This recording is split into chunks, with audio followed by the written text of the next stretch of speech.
Assalamualaikum warahmatullahi wabarakatuh. Perkenalkan, nama saya Sundari, NIM 1902101227, mata kuliah Kapital Selekta Administrasi Publik dengan dosen Ibu Risna Esos MSP. Di sini saya akan mempresentasikan materi saya yang berjudul pelayanan publik. Langsung saja. Pelayanan publik dibutuhkan masyarakat guna menunjang berbagai kebutuhannya, karena pada dasarnya masyarakat membutuhkan pelayanan setiap harinya. Pelayanan adalah setiap kegiatan yang menguntungkan dalam suatu kumpulan atau kesatuan dan menawarkan kepuasan meskipun hasilnya tidak terikat pada suatu produk secara fisik. Menurut Sinambela, istilah publik berasal dari bahasa Inggris yaitu public, yang berarti umum, masyarakat, dan negara. Berdasarkan pengertian pelayanan dan publik yang sudah saya sebutkan, pelayanan publik dapat diartikan sebagai suatu kegiatan yang menguntungkan dalam masyarakat, yang menawarkan kepuasan dan hasilnya tidak terikat pada suatu produk tertentu. Menurut Sinambela, dalam Harbani Pasolong, pelayanan publik adalah setiap kegiatan yang dilakukan oleh pemerintah terhadap sejumlah manusia yang memiliki setiap kegiatan dan menawarkan kepuasan meskipun hasilnya tidak terikat pada suatu produk secara fisik.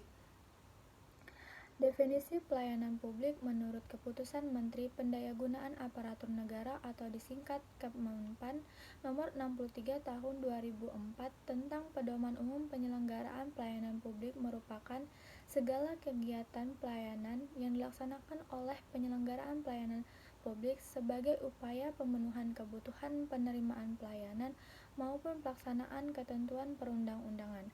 Hakikat pelayanan publik adalah pemberian pelayanan prima kepada masyarakat yang merupakan perwujudan kewajiban aparatur negara sebagai abdi negara.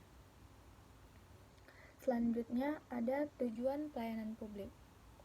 Tujuan pelayanan publik pada umumnya adalah bagaimana mempersiapkan pelayanan publik tersebut yang dikehendaki atau dibutuhkan oleh publik, dan bagaimana menyatakan dengan tepat kepada publik mengenai pilihannya dan cara mengaksesnya yang direncanakan dan disediakan oleh pemerintah. Lebih rincinya, yang pertama itu ada menentukan pelayanan yang disediakan apa saja macamnya.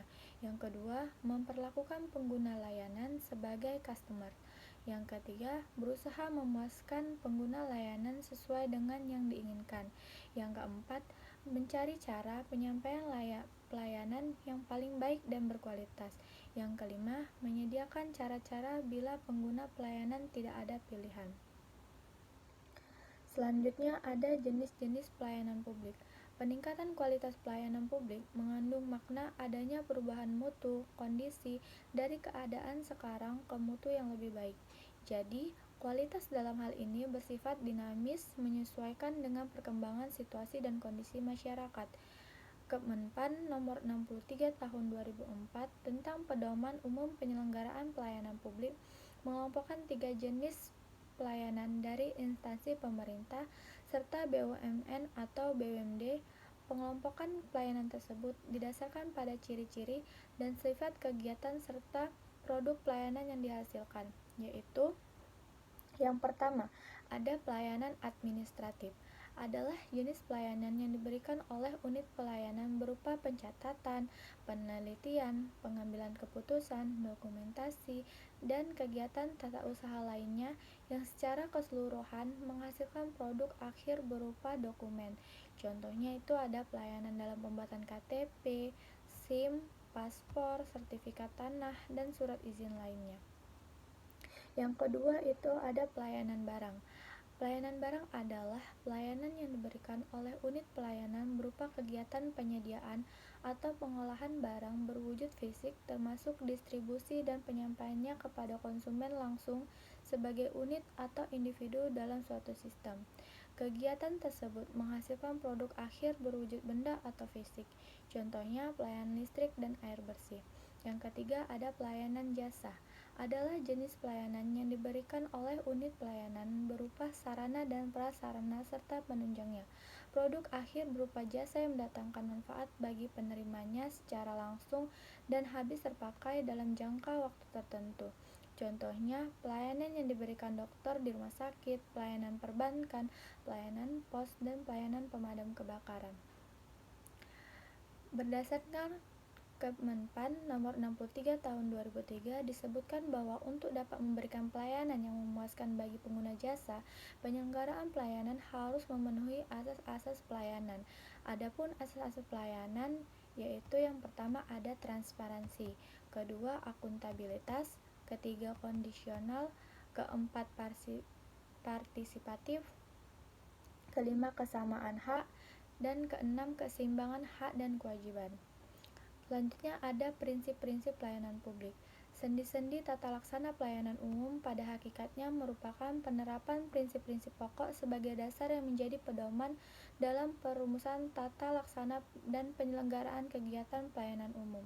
Dalam Kemenpan Nomor 63 Tahun 2003, prinsip pelayanan publik itu ada 10 butir.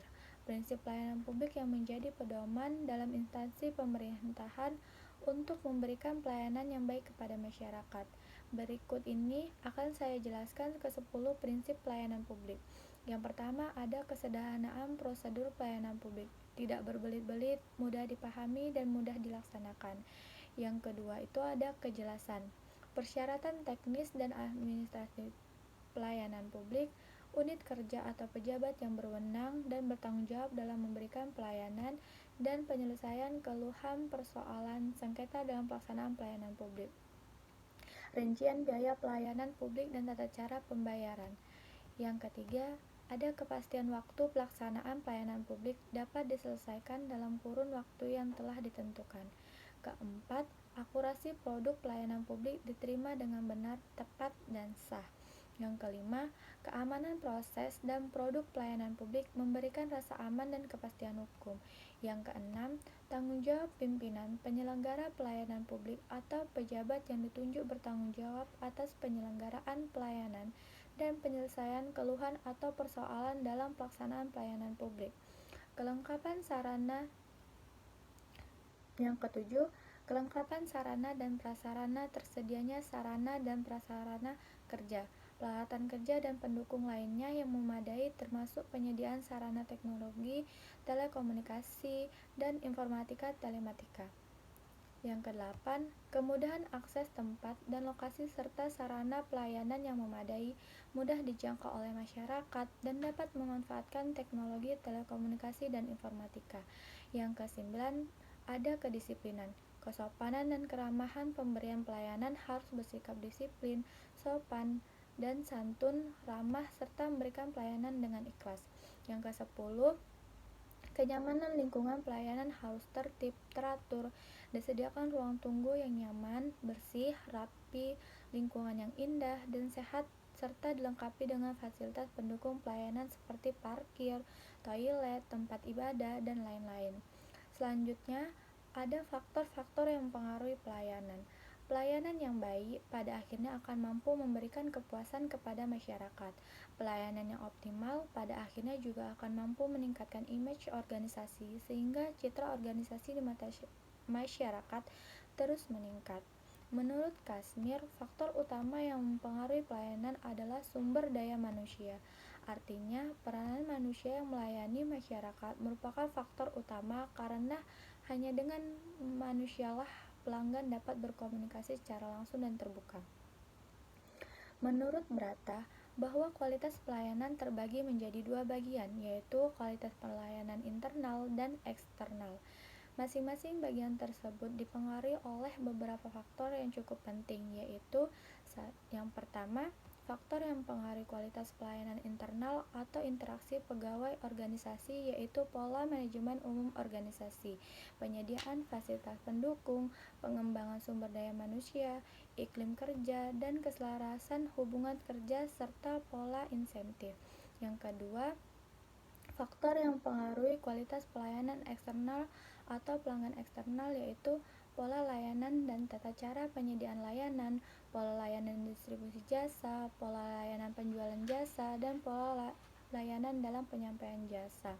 Selanjutnya, saya akan membacakan kesimpulan dari materi yang sudah saya sampaikan, yaitu Ketika pemerintah membuat pelayanan publik, disitulah pemerintah sungguhnya sedang menanamkan nilai-nilai tertentu pada masyarakat, sebab setiap kebijakan mengandung seperangkat nilai di dalamnya. Oleh sebab itu, setiap pelayanan publik hendaknya mengandung tujuan, nilai-nilai, dan praktik-praktik sosial yang ada dalam masyarakat. Konsep pelayanan publik secara sederhana dapat digambarkan sebagai pemberian layanan atau melayani keperluan orang atau masyarakat yang mempunyai kepentingan sesuai dengan keinginan masyarakat.